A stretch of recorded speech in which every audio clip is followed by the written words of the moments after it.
Hello, this is Miss Yetter, and we are continuing The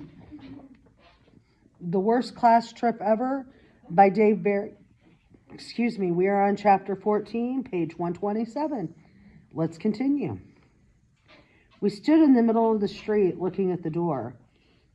What do we do now? I said. I don't know, said Susanna, which was not like her. Lights were coming on in some of the other houses on the block. Susanna turned to Matt. What will they do to him? Did they do anything to you? No, said Matt. They locked me in the basement and fed me frozen pizzas. I mean, they microwaved them, but they started out frozen. You know how they say frozen is the same as delivery, but it's not. But it was okay as long as I picked off the mushrooms because those are... Shut up about the pizza, said Susanna. Okay, said Matt. Did they hurt you, said Susanna. No, said Matt. All I did was eat pizza and watch TV and sleep. They told me they'd let me go when they were done. Done with what? They didn't tell me. The front door of a nearby house opened. A guy stepped out onto the porch and stared at us. We need to get out of here, said Susanna. We ran to the end of the block, away from the weird guy's house, Susanna in front, Matt and me trying to keep up.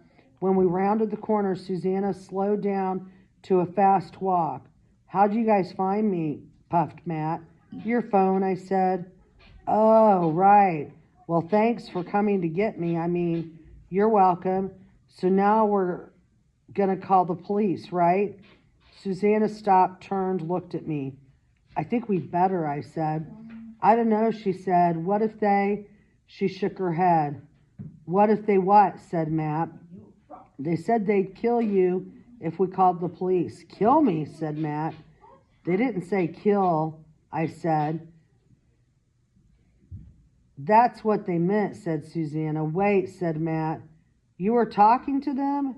Not talking, I said, texting from your phone. And right on cue, my phone rang. I dug it out of my pocket, and the three of us looked at the screen. It wasn't a text. It was a FaceTime video call from Matt's phone. Answer it, said Susanna. I slid my finger across the answer bar, and a few seconds later, there was Cameron's face on the screen. Somebody else was aiming the phone at him. There was a bright light shining on his face. He looked really scared. Wyatt, he said. Yeah, it's me. I'm with Susanna and Matt. I moved under a street light so he could see our faces better. Are you okay? They're really mad, he said. His voice was shaky. They said you better not tell the police. They said if you tell the police... He stopped, about to cry. We could hear somebody saying something to him, but we couldn't make out what it was.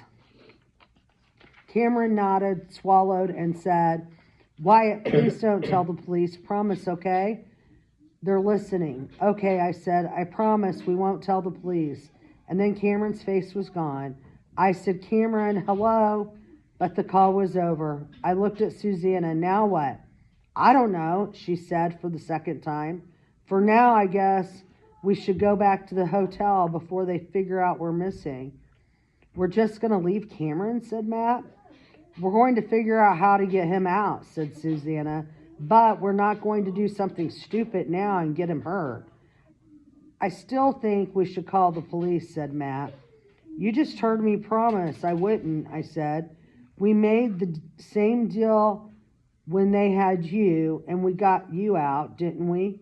Yeah, said Matt, but he didn't sound convinced. The truth was, I wasn't convinced either, but I'd made a promise. Okay then, said Susanna, back to the hotel.